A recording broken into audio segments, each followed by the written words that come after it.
Hi guys, welcome and welcome back to my channel. To all my amazing subscribers, I want to start by saying thank you. First of all, you guys are absolutely incredible and you guys have been nothing but encouraging. All your comments, all your suggestions, I get them, I see them, I read them, I appreciate them. Thank you so much guys. So it's been a hot minute since you guys last saw my face, so I thought to come on here and show you guys my face. Actually, I came here so that I could explain the reason for the recent change in the upload schedule. So I started this channel in April and then we were in full-time quarantine. No one was going out, so I had a lot more time on my hands. However guys, work has resumed, but I don't want to stop videoing because I absolutely love you guys and I find that this is really helping some people. So what I decided to do is, so that I could balance and manage my time properly, I decided to do my YouTube videos on Sundays by 1:30 p.m. Nigerian time, and I know you guys understand, so thank you so much for understanding and supporting my decision. I don't want to compromise on the quality of the videos that I put out there, and that's why I've made this decision, and I hope it's fine with you guys. If you're a new subscriber, welcome back to my channel. If you're a new subscriber, welcome to my channel. My name is Ayotola, the creative director of So Unique by Adunni and the content creator of this YouTube channel, DIY with So Unique by Adunni. And this channel was created just for you, to teach you loads of crafts and sewing things that you can do from the comfort of your home. So I focus a lot of sewing videos, and if you're looking for a channel to help you learn to sew, this is the channel for you. So all you need to do is you want to hit the subscribe button right here, as well as the notification bell, so you don't miss out on the awesome content that I have for you.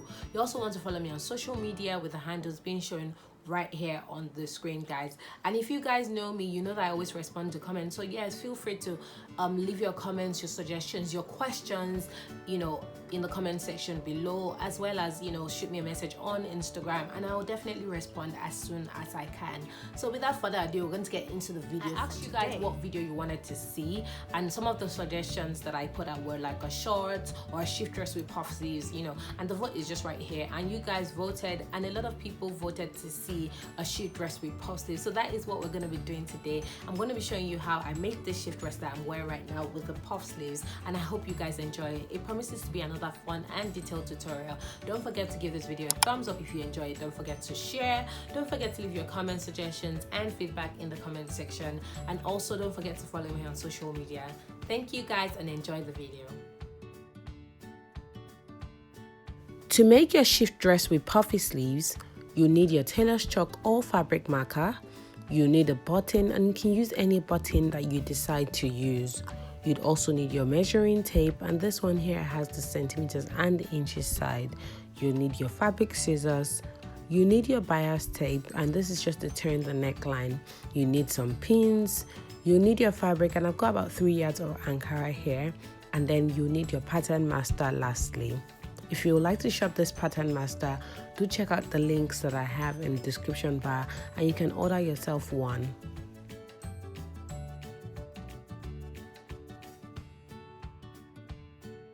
Because we're working with 3 yards and we don't need the whole lot of fabric, you're going to be folding a bit of your fabric. So you fold your fabric over so that you fold it into 2.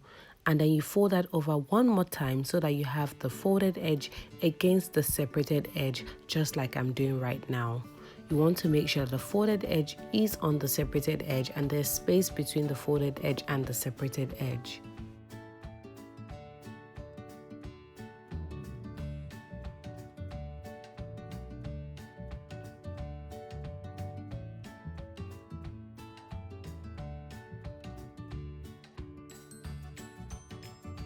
Go ahead and pin the folded edge down onto the separated edge. You want to make sure that there's space of about 1 inch at least between the folded edge and the separated edge when you measure outwards. Go ahead and cut off the rest of the fabric, and you can keep that because we'll be needing that later.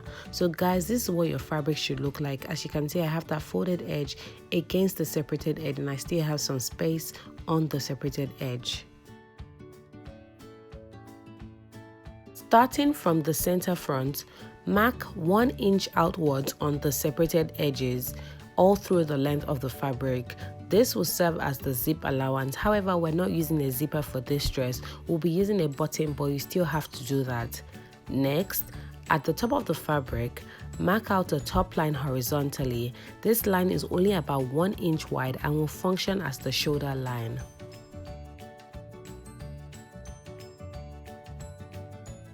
After marking out the 1 inch outwards from the center front, go ahead and trim off any excess fabric that you might have. As you can see, I'm just trimming off a little bit because I was careful not to leave too much fabric so that I don't waste a lot of my fabric.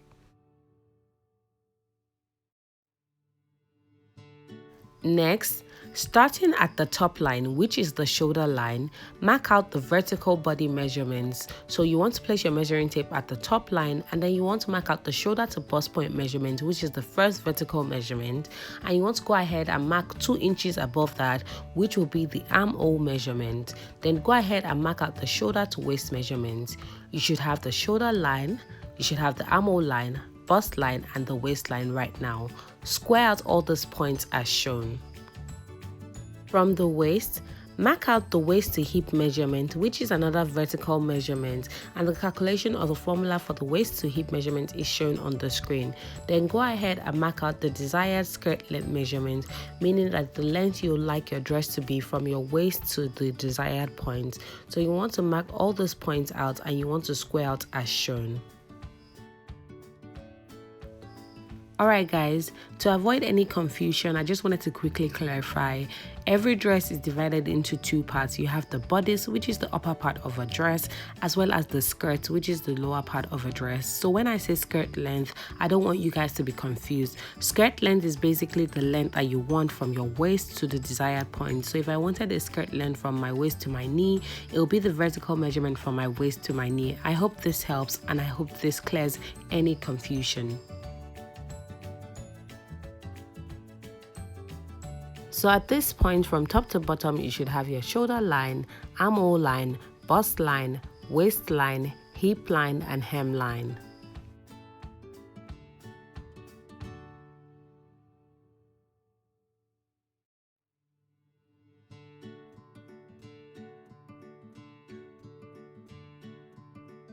On the top line and the armhole line, mark half the shoulder measurements plus half an inch sewing allowance. Go ahead and connect the points on the shoulder line to the armhole line with a vertical line as shown. Starting from the center front on the shoulder line, mark the desired neck width. The neck width for the front and the back should be the same thing. Starting from the shoulder line on the center front, mark the desired neck depth. Go ahead and draw the front neckline, and then go ahead and mark the desired neck depth on the back neckline and draw the neckline as well. On the armhole depth line, mark 1 inch vertically and then connect this with a slant line to the neck width point. This is for the shoulder slant, and that's because the shoulder is slant naturally. Go ahead and mark out the sewing allowance of half an inch at the top of the shoulder slant line.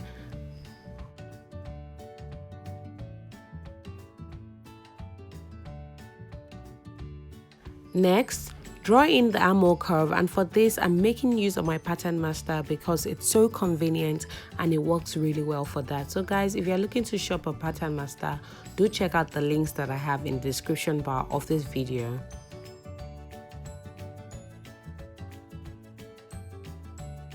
On the bust line and the armhole line, mark 1/4 of the bust measurements horizontally plus half an inch for the ease and then 1 inch for the sewing allowance.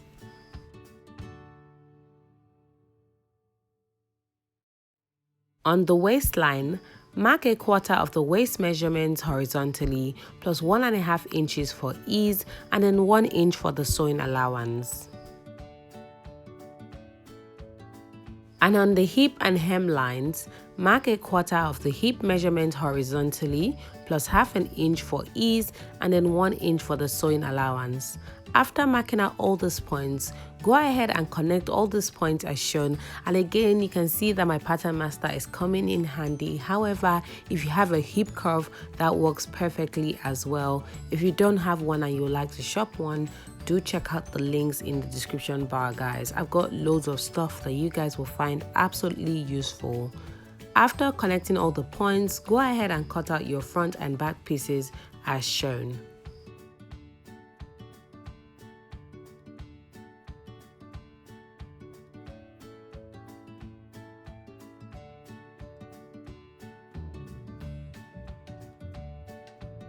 While cutting, Be careful to only cut out the back neckline.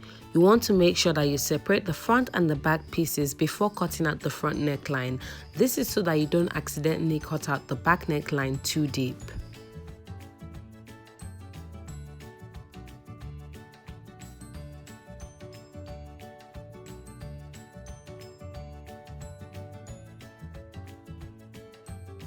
Go ahead and turn the necklines with your bias strip. If you don't know how to do this, let me know in the comment section and I'll see if I can put up a video showing you how to do that. This is what it looks like after turning the necklines with your bias strip. Put the front piece away and then it's time to work on the back piece.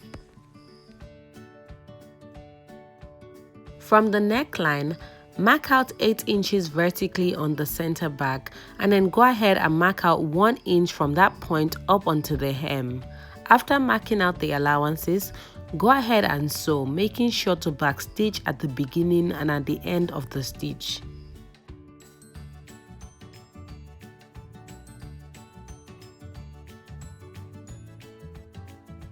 After sewing, this is what it looks like, and as you can see, I've got my 8 inches open at the top and then I've got the rest sewn down, and this just makes it very convenient for me to wear it when I'm ready to wear my dress. So go ahead and fold the button stand in. You want to fold the 1 inch allowance that we left in and then hold it in place with your pins.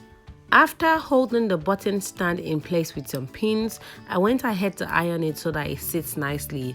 Next, you will need to make the button loop, and to make the button loop you need a small strip of fabric that measures about 5 inches long and then 1.5 inches wide. Go ahead and bind the strip by folding it as shown.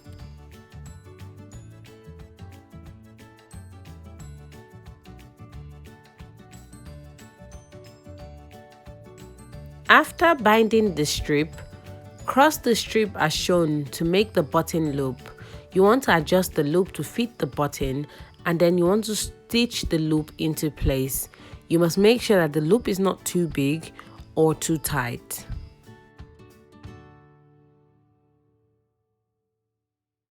Sew the loop to the dress as shown and then sew the button to the opposite side. Afterwards, your back piece should look like this and the button should easily go in and out of the loop. Place the front piece on the back piece so that the right sides of both pieces are facing each other. Afterwards, pin the shoulders together and mark out the sewing allowance of 1/2 inch. Make sure to repeat this process for the other shoulder.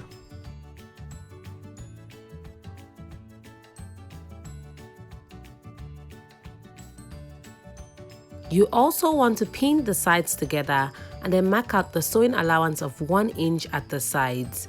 Repeat this for the other side as well.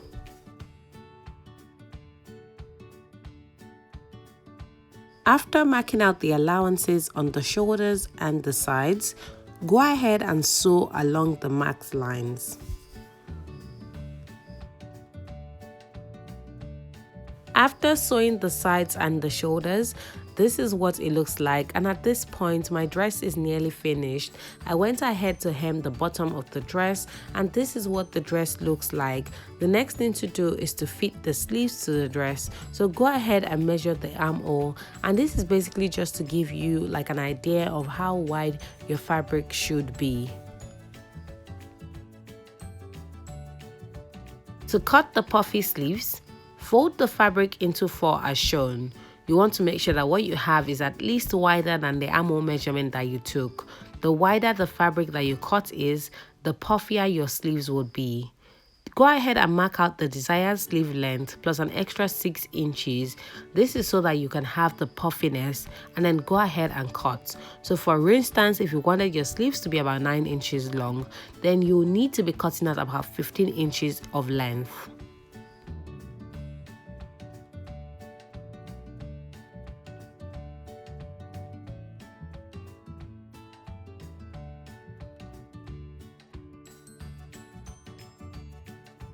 After folding your sleeves, you should have one side with 2 folded edges and then one side with a folded edge.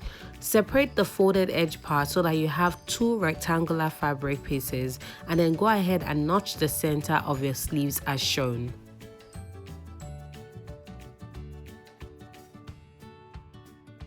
Fold each sleeve into 2 so that the right sides are facing each other. Then go ahead and pin the sides together and sew on a 1/2 inch sewing allowance. After sewing, the sleeve should look like this. Go ahead and make the elastic casing.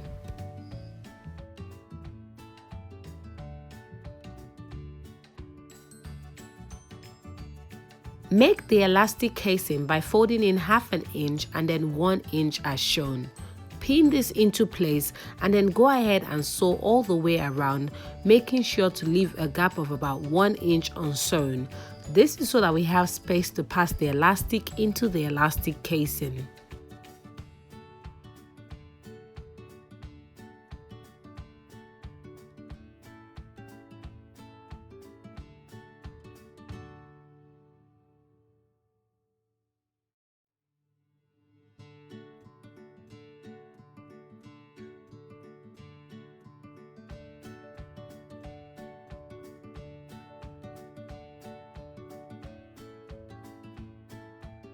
After sewing the elastic casing, this is what it looks like, and as you can see, I have the gap of about 1 inch unsewn so that I can feed the elastic into the casing.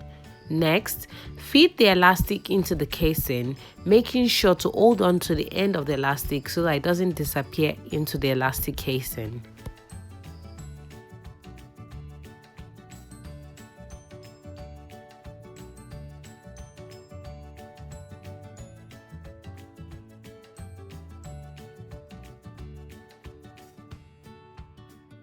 After passing the elastic out of the other end, go ahead and stitch the elastic close and then stitch the elastic casing close as well.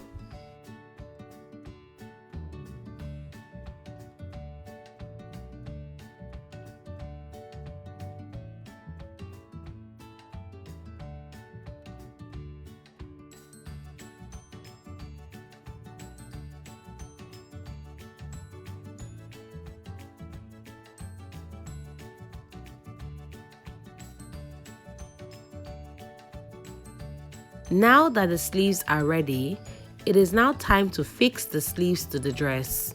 Fix the sleeves to the dress, making sure the side seam of the sleeves match the side seam of the dress. So basically you want to pin the side seam of the sleeves to the side seam of the dress, making sure the right sides are facing each other. Afterwards, find the notch on the sleeve and then pin that to the shoulder line on the dress so that the right sides are also facing each other.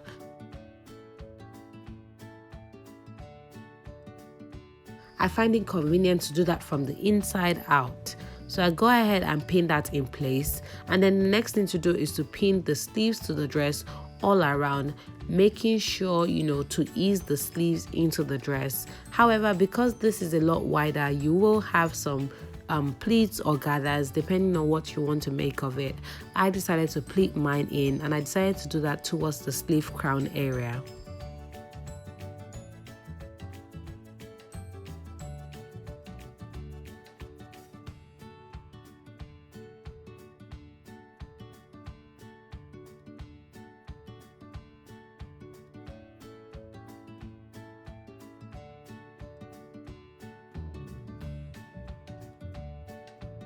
I was able to achieve the puff by forming pleats towards the sleeve crown area. So for me, I decided to do about 6 pleats, to the left and to the right, starting at the notched area, and this just gives an added fullness to the puff sleeves that you've cut out. So if you have more fabric or you want to go for something really puffy or extra, then definitely go for a wider fabric than what I went for, and then you can have like enough room to form enough pleats or even gathers if you like. So basically it's just to give your sleeve some extra fullness, and I just decided to concentrate mine at the very top. So go ahead and pin the rest of the sleeves to the rest of the armhole, and then after doing that, you want to go ahead and sew on a 1/2 inch sewing allowance. Alright guys, so after sewing, this is what it looks like, and I don't know if you guys can see clearly, but those are the pleats that I put at the center of my sleeves. So guys, at this point the dress is now finished, and this is what the dress looks like.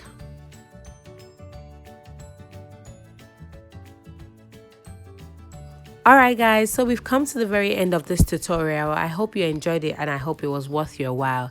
If you enjoyed this video, please don't forget to give this video a thumbs up. Don't forget to share. Don't forget to leave your comments, suggestions and feedback in the comment section, and I'll be sure to get back to you. Also, if you haven't subscribed, don't forget to hit the subscribe button. Thank you, and I'll see you in my next video. Bye.